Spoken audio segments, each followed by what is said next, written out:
ಹರೇ ಶ್ರೀನಿವಾಸ. ಇವತ್ತು ಕರಿಬೇವಿನ ಚಟ್ನಿ ಪುಡಿ ಹೇಗೆ ಮಾಡೋದು ಅಂತ ನೋಡ್ತಾ ಇದ್ದೀವಿ. ಅದು ನಾನು ಯಾವ ರೀತಿ ಶೈಲಿಯಲ್ಲಿ ಮಾಡ್ತೀನಿ ಅಂತ ತೋರಿಸ್ತಾ ಇದ್ದೀನಿ. ತುಂಬ ಜನ ಹಲವಾರು ರೀತಿಯಲ್ಲಿ ಮಾಡ್ತಾರೆ. ನಾನು ಈ ರೀತಿ ಮಾಡ್ತೀನಿ. ಇದು 2 ಹಿಡಿ ಕರಿಬೇವು ತೊಳ್ಕೊಂಡು ಒಂದು ತಟ್ಟೆನಲ್ಲಿ ಹರಿವಿಟ್ಟಿದ್ದೀನಿ. ಅದು ಈಗ ಒಣಗಿದೆ. ಈಗ ನಾನು ಏನು ಮಾಡ್ತಾಯಿದ್ದೀನಿ ಅಂತಂದರೆ 200 ml ಲೋಟ ಇದು. ಇದರಲ್ಲಿ 1 ಲೋಟ ತೊಗರಿಬೇಳೆ ತೊಗೊಂಡಿದ್ದೀನಿ. ತೊಗರಿಬೇಳೆ ಅನ್ನೋದು ನಿಮ್ಮ ಆಯ್ಕೆ ಅಷ್ಟೇ. ಅದು ನೀವು ಕಡಲೆಬೇಳೆ ಕೂಡ ಹಾಕ್ಕೋಬೋದು. 1 ಲೋಟ ತೊಗರಿಬೇಳೆ ಅಥವಾ ಕಡಲೆಬೇಳೆಗೆ ಅರ್ಧ ಲೋಟ ಉದ್ದು ಅಥವಾ ಉದ್ದಿನಬೇಳೆ. ನಾನಿಲ್ಲಿ ಉದ್ದು ತುಂಬ ಒಳ್ಳೆಯದು ದೇಹಕ್ಕೆ ಅಂಥೇಳಿ ಉದ್ದು ತೊಗೊಂಡಿದ್ದೀನಿ. ಮತ್ತು ಖಾರ ಎಷ್ಟು ಬೇಕೋ ಅಷ್ಟು ಮೆಣಸಿನ್ಕಾಯಿ ತೊಗೋಬೇಕು. ನಾನು 1 ಹಿಡಿ ಮೆಣಸಿನ್ಕಾಯಿ ತೊಗೊಂಡಿದ್ದೀನಿ. ಇದು ನೀವು ಬ್ಯಾಡಗಿ ಮೆಣಸಿನ್ಕಾಯಿನೂ ಉಪಯೋಗಿಸ್ಕೋಬೋದು, ಗುಂಟೂರು ಮೆಣಸಿನ್ಕಾಯಿನೂ ಉಪಯೋಗಿಸ್ಕೋಬೋದು. ನಿಮಗೆ ಖಾರ ಹೇಗೆ ಬೇಕೋ ಅದಕ್ಕೆ ತಕ್ಕಂಗೆ ಉಪಯೋಗಿಸ್ಕೋಬೋದು. ನಾನು ಇಲ್ಲಿ 3 ಸೇರಿ ಹುರಿತಾ ಇದ್ದೀನಿ. ಒಂದ್ರದ್ದು ವಾಸನೆ ಇನ್ನೊಂದರೊಳಗೆ ಇಳ್ಕೊಳ್ಳುತ್ತೆ, ಅಂದರೆ ಫ್ಲೇವರ್. ಮೆಣಸಿನ್ಕಾಯ್ದು, ಉದ್ದಿನಬೇಳೆದು, ಆಮೇಲೆ ತೊಗರಿಬೇಳೆದು ಎಲ್ಲದ್ರದ್ದು ಒಂದರೊಳಗೆ ಒಂದು ಆ ವಾಸನೆ, ಆ ಫ್ಲೇವರು ಇಳ್ಕೊಳ್ಳುತ್ತೆ.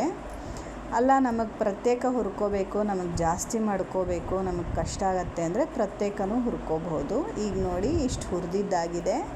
ಒಂದೆರಡು ಸ್ವಲ್ಪ ಕಪ್ಪಾಗಿದೆ, ಆದರೆ ಅದೇನು ಸೀದಿಲ್ಲ, ಏನು ಕಹಿನೂ ಬರಲ್ಲ.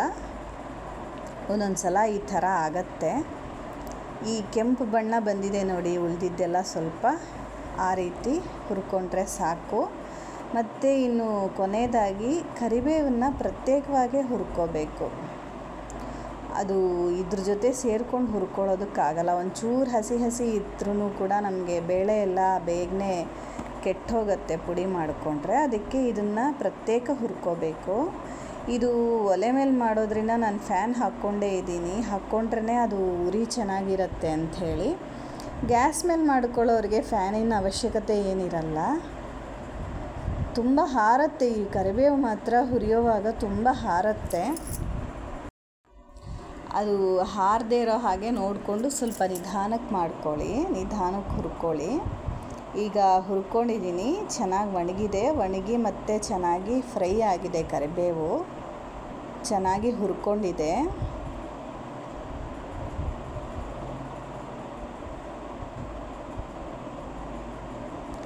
ಇದನ್ನು ಎಲ್ಲನೂ ಸೇರಿಸಿ ಒಂದು ತಟ್ಟೆನಲ್ಲಿ ಹಾಕ್ಕೊಂಡಿದ್ದೀನಿ.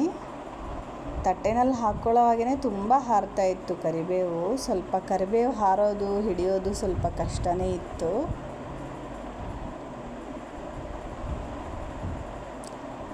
ಇನ್ನು ಇದು ಬಾಣಲೆನಲ್ಲಿ ಇಟ್ಕೊಂಡಿದ್ದ ಬಾಣಲೆ, ಇಳಿಸಿಟ್ಟಿದ್ದ ಬಾಣಲೆ, ಆ ಬಿಸಿನೇ ಸಾಕು ಇದಕ್ಕೆ ಹುರ್ಕೊಳ್ಳೋಕ್ಕೆ. ಇಂಗು ಹುರ್ಕೊಳ್ಳೋಕ್ಕೆ 1 ಚಮಚದಷ್ಟು ಇಂಗನ್ನು ಹುರ್ಕೊಂಡು ಹಾಕ್ಕೊಂಡಿದ್ದೀನಿ. ಬಿಸಿ ಬಾಣಲೆಗೆ ಹಾಕ್ಕೊಂಡು ಸ್ವಲ್ಪ ಬಿಸಿ ಮಾಡಿಕೊಂಡ್ರೆ ಸಾಕು. ಇಂಗು ಜಾಸ್ತಿ ಹುರ್ಕೊಂಡ್ರೆ ಸ್ವಲ್ಪ ಕಹಿ ಆಗಿಬಿಡತ್ತೆ, ಸೀದ್ಕೊಂಡ್ಬಿಡತ್ತೆ. ಎಲ್ಲ ಜಾರ್ಗೆ ಹಾಕ್ಕೊಂಡು ರುಬ್ಕೊಂಡಿದ್ದೀನಿ ನೋಡಿ. ಇದು ಮತ್ತು ಸ್ವಲ್ಪ ಉಪ್ಪು, ರುಚಿಗೆ ತಕ್ಕಷ್ಟು ಉಪ್ಪು ಹಾಕ್ಕೊಂಡೆ. ಉಪ್ಪು ಸ್ವಲ್ಪ ಕಡಿಮೆ ಹಾಕ್ಕೊಳ್ಳೋದೇ ಒಳ್ಳೆಯದು. ಆಯಿತು, ಇದು ಫೈನ್ ಪೌಡ್ರ್ ಆಗಿದೆ ನೋಡಿ. ಇವಾಗ ಇದು ತುಂಬ ದೇಹಕ್ಕೆ ಒಳ್ಳೆಯದು. ಅನಿಮಿಕ್ ಇದ್ದವರಿಗೆ ಈ ಕರಿಬೇವಿನ ಚಟ್ನಿ ಪುಡಿ ತುಂಬ ಒಳ್ಳೆಯದಾಗತ್ತೆ. ಎಲ್ಲರೂ ಇದನ್ನು ಪ್ರಯತ್ನ ಮಾಡಿ. ದೇವರೆಲ್ಲರಿಗೂ ಒಳ್ಳೇದು ಮಾಡಲಿ. ಜೈ ಶ್ರೀರಾಮ್.